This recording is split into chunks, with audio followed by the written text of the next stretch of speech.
Hey everyone, and welcome to Project Premium Harvest. My name is Matt. Today's video, I'm going to be going over the results for the month of September 2024. Let's get started. So the first thing I usually like to show on my channel is my Robinhood account value. So as you can tell, that value is at $80,248.22. The reason why I like to show this, if you're a new viewer, is that I am doing this strategy where I am borrowing against a heloc loan and invested heavily into YieldMax distribution covered called ETF. If you can see my stocks on my stock panel here, I'm invested in a couple of more monthly premium type of indexes. So I have JEPI, JEPQ, and XTTE. So with my profit hit and run strategy, I'm going to be adding to these positions so that I can acquire more distribution yield per month, and specifically XTTE is weekly. But jumping into nvdy, so for the month of September, I got $6,929.59. That's super good. If you can see my screen here, I did a profit hit and run for 500 shares at $21.12. I have a target sell of maybe $22.45. So that'd be like, $500 to $700 of profit if everything goes right and the premium recovers, or the NAV recovers for nvdy. Yeah, and then with that 75-25 strategy, I bought 83 shares doing a 1-for-1 swap. For my amzy holding, I made $760.28. So with my amzy holding, I usually like to do a 50-50 distribution. 50% is reinvested back into amzy so that I can get more premium over time and combat NAV erosion. We have the other 50%, because these funds are very new, I like to invest them in the core foundational holding, so I'll invest it into SPY. Now going on to tsly. So my tsly distribution, I got $1,023.38.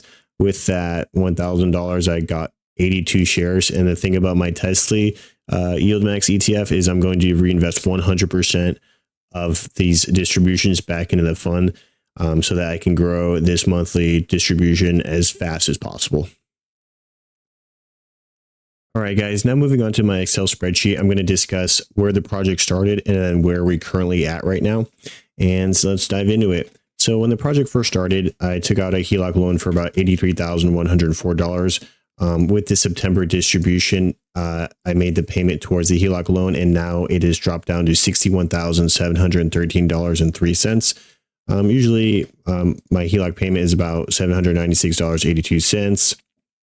I'm not really going to go into every single one of these details, but let me talk about the share count.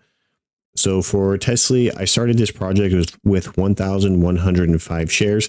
And then currently after the September distribution, now I have 1,332. I have 1,332 shares. And then for nvdy, started off with 4,681, and now I have almost close to 5,000. I know my Robinhood showed that I had like 5,600 shares, but I'm going to be cutting out some of those for gains and profit hit and runs. But this 4,997 is the accurate share count.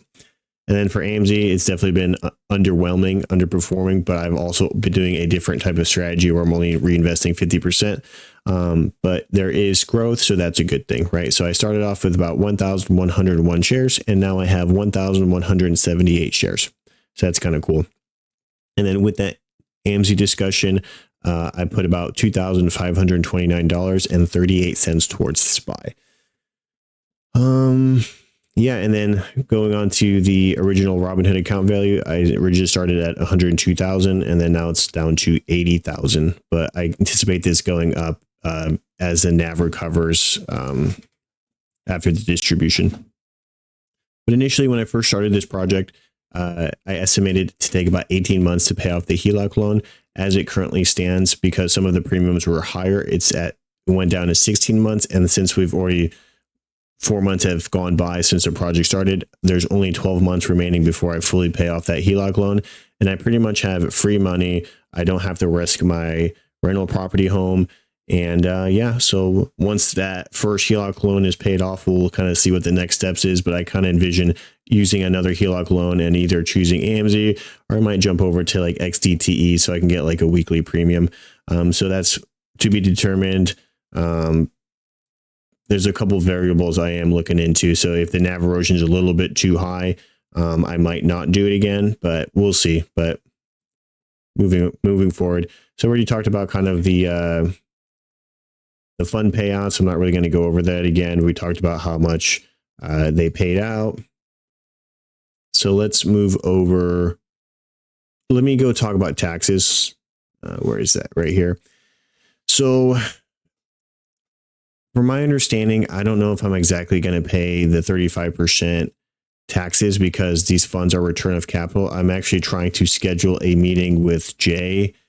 I forget how to say his last name, but he's like the YieldMax manager. And so I wanted to really ask him how these funds are really doing the return of capital, like how much are we expected to pay for taxes and things of that nature. So that won't be anytime soon. It'll probably be like 2 or 3 weeks from now. But yeah, moving forward. So for the month of September, my Robinhood debt went up because I borrowed a little bit more money to do profit hint runs. But outside of that, everything was pretty much status quo. Moving over here.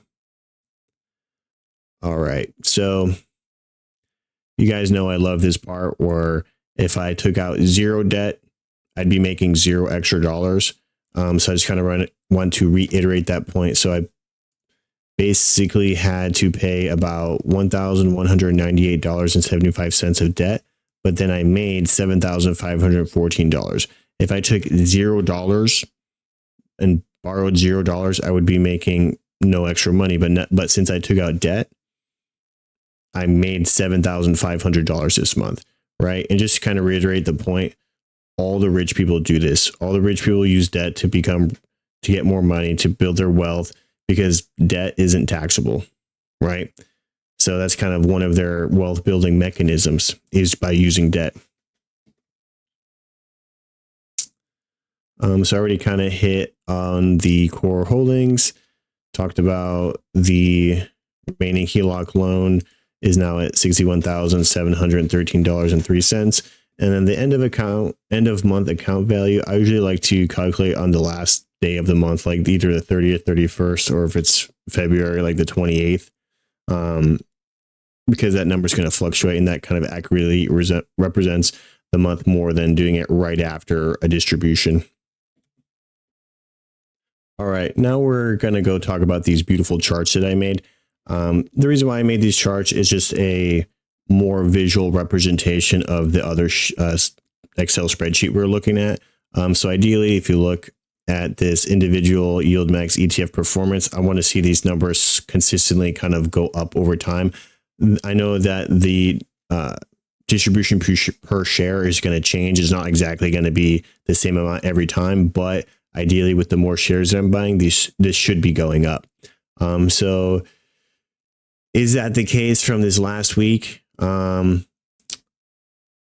don't know. It's hard to say. I definitely got a bigger nvdy distribution, and then tsly kind of stayed the same. And then for amzy definitely increased. So that's definitely a good thing that it's going back up.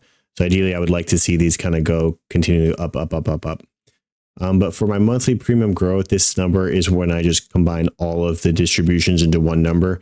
As you can tell, July was like a massive premium month, but then everything kind of stabled off in August, and then September we're kind of trending back up. So hopefully with the more months of this project, it's going to continue going higher and higher. Okay, so for the core holding value, it's pretty much simple. It's just the total value of the 50% of the amzy I'm investing into SPY. So we already talked about that number. We should be seeing this number go up. If it goes down, there's a cataclysmic event going on. Yeah, but same thing with core growth of core holdings. In the month of August, it was 270. And then for the month of September, the amzy payout increased to 380. So that's great. So for my net account value, this hasn't really populated because it's going to populate at the end of the month. But ideally, I expect the NAV to recover a bit, so it should jump back up to maybe like 24 $25,000. See, total taxes. This is just more for me to kind of get idea if how much I need to set aside, but because these YieldMax funds might be return of capital, I might not exactly have to pay this total for almost 14,000 in taxes. So more to follow sooner rather than later. And then so my favorite portions here is cost of debt. So this $4,392 is what I had to pay to make the minimum payments for my HELOC loan and for my Robinhood margin. And then at the end of it, I made $34,576.17. All right, moving on to my profit hit runs real quick. This will be the last thing I talk about. But I have 3 separate plays going on. So earlier in September, I saw like a dip in the market. So then I bought about 100 shares of NVIDIA at $24.16, aiming to sell about $25. And then kind of that same day or a day later, it dropped like almost like another dollar. So then I bought another 100 shares at $23.33. Same kind of idea, trying to sell it at $25. Ideally, if I see the stock shoot up to maybe 24, I'd be willing to sell the shares at 24 for not like a super massive gain, but that's the whole point of profit hit runs, is just quick in and out type of trades to make, $50, $100, couple $100. So I'm not trying to go for a home run here. I'm just trying to do like guaranteed money and being safe. And then eventually over time, by doing this, I'm going to build a bigger foundation of stocks and ETFs. But then on the ex-dividend day, I bought about 500 shares of NVIDIA at $21 and I think change it to 12 cents of NVIDIA. And so ideally, I'm trying to shoot to sell it at 23. If the market is like continuing to trend up, I might leave it and kind of ride it out. Or if the market is in a bit of a chop, if it gets up to about $22.45, I'd be willing to part ways. So pretty much that wraps up the video, guys. I hope you enjoyed it. Let me guys know what you think in the comment section, what you think of the progress if you're doing this. I would appreciate those likes, comments, subscriptions, because they do go a long way towards getting this content out there. This might change someone's life. Hopefully I gave you a new idea of investing versus the traditional wait your 30 years, 40 years, and then work that entire time. So maybe this might change your life. It might not, but we'll see. The only time will tell. But yeah, thanks for watching. I hope to see you again.